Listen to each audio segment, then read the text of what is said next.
Neat ಪರೀಕ್ಷೆಯಲ್ಲಿ ಪ್ರಶ್ನೆ ಪತ್ರಿಕೆ ಸೋರಿಕೆ ನಡೆದಿರುವುದನ್ನು ಖಂಡಿಸಿ ವಿದ್ಯಾರ್ಥಿಗಳ ಹೋರಾಟಕ್ಕೆ ಮಣಿದು ಕೇಂದ್ರ ಸಚಿವ ಸ್ಥಾನಕ್ಕೆ ರಾಜೀನಾಮೆ ನೀಡಿದ ಧರ್ಮೇಂದ್ರ ಪ್ರಧಾನ್ ಹಿನ್ನೆಲೆಯಲ್ಲಿ ಬೆಳಗಾವಿಯ ಕಾಂಗ್ರೆಸ್ ಭವನದ ಎದುರು ಶನಿವಾರ ಕಾಂಗ್ರೆಸ್ ಕಾರ್ಯಕರ್ತರು ಪಟಾಕಿ ಸಿಡಿಸಿ ವಿಜಯೋತ್ಸವ ಆಚರಿಸಿದರು.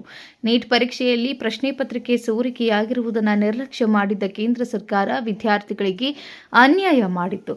ದೆಹಲಿಯಲ್ಲಿ ವಿದ್ಯಾರ್ಥಿಗಳು ಹೋರಾಟ ಮಾಡುತ್ತಿದ್ದರೂ ಸ್ಪಂದಿಸಿದ ಕೇಂದ್ರ ಸರ್ಕಾರದ ವಿರುದ್ಧ ಲೋಕಸಭಾ ವಿರೋಧ ಪಕ್ಷದ ನಾಯಕ ರಾಹುಲ್ ಗಾಂಧಿ ಹೋರಾಟದಲ್ಲಿ ಭಾಗಿಯಾಗಿ ವಿದ್ಯಾರ್ಥಿಗಳಿಗೆ ಆತ್ಮಸ್ಥೈರ್ಯ ತುಂಬಿ ಈಗ ಪ್ರಶ್ನೆ ಪತ್ರಿಕೆ ಸೋರಿಕೆಗೆ ಕಾರಣವಾಗಿದ್ದ ಕೇಂದ್ರ ಸಚಿವ ಧರ್ಮೇಂದ್ರ ಪ್ರಧಾನ್ ರಾಜೀನಾಮೆ ನೀಡಿರುವುದಕ್ಕೆ ಸಂಭ್ರಮಿಸಿದರು.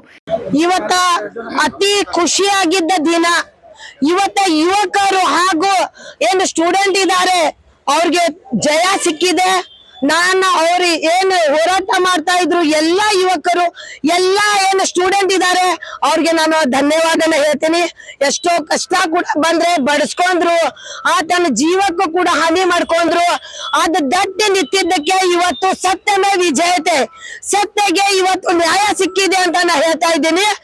ಇವತ್ತು ಏನು ತಿಳ್ಕೊಂಡು ಅವರು ಏನು ಎಜುಕೇಶನ್ ಸೆಕ್ರೆಟರಿಗೆ ಅವ್ರಿಗೆ ಇವ್ರಿಗೆ ತಲಿದಂಡ ಮಾಡಿದ್ರೆ ನಾವು ಸರಿತೀವಿ ಹಿಂದಂತ ಮೋದಿ ಅವರು 2 ಸಲ ಬಂದು ಇಷ್ಟ 14 ವರ್ಷದಲ್ಲಿ 12 ವರ್ಷದಲ್ಲಿ ಬಂದವರು ಇವತ್ತು ಯಾರ ಬಗ್ಗೆ ಬಡವ್ರ ಬಗ್ಗೆ ಯಾರ ಬಗ್ಗೆ ಮಾತಾಡ್ಲಿಲ್ಲ.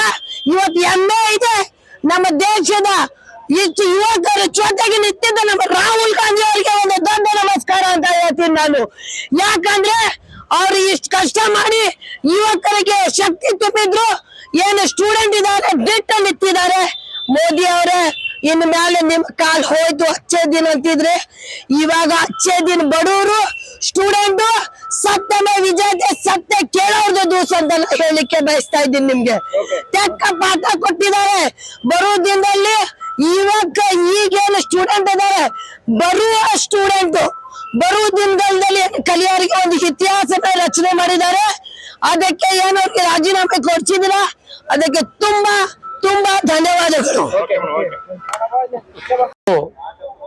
ಒಂದು ತುಂಬಾ ಒಂದು ದೊಡ್ಡ ದಿನ ಅಂತ ಹೇಳಿಕ್ಕೆ ಇಚ್ಛೆ ಪಡ್ತೇನೆ. ಭಾರತದ ಯುವಕರಿಗೆ ಸಿಕ್ಕಂತ ಒಂದು ದೊಡ್ಡ ಜಯ ಇವತ್ತು. ಯಾಕಂದ್ರೆ ಭಾರತದ ಯುವಕರು ಯಾವಾಗಲೂ ನರೇಂದ್ರ ಮೋದಿ ಅವರ ಪರವಾಗಿ ಕೆಲಸ ಮಾಡ್ಕೊಂತ ಬಂದ್ರು.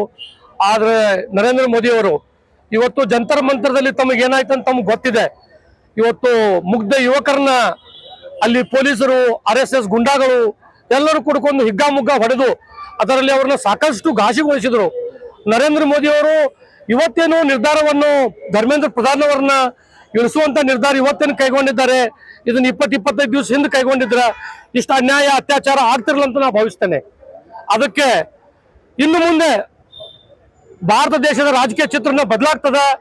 ಯಾಕಂದ್ರೆ ಬಿಜೆಪಿಯಿಂದ ಏನು ಯುವಕರು ಹತ್ಕೊಂಡಿದ್ರು ಬಿಜೆಪಿಯ ನಿಜ ಬಣ್ಣ ಅವರಿಗೆ ಗೊತ್ತಾಗಿದೆ. ಇನ್ನು ಅವರನ್ನ ಬಿಜೆಪಿಯನ್ನ ಭಾರತದಿಂದ ತೊಲಗಿಸುವ ಕೆಲಸ ಯುವಕರು ಮಾಡ್ತಾರಂತ ನಾನು ಭಾವಿಸ್ತೇನೆ.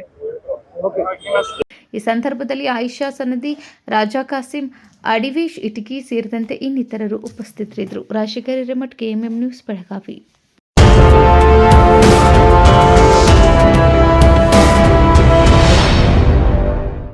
अरे BSc में इतनी भीड़ क्यों है?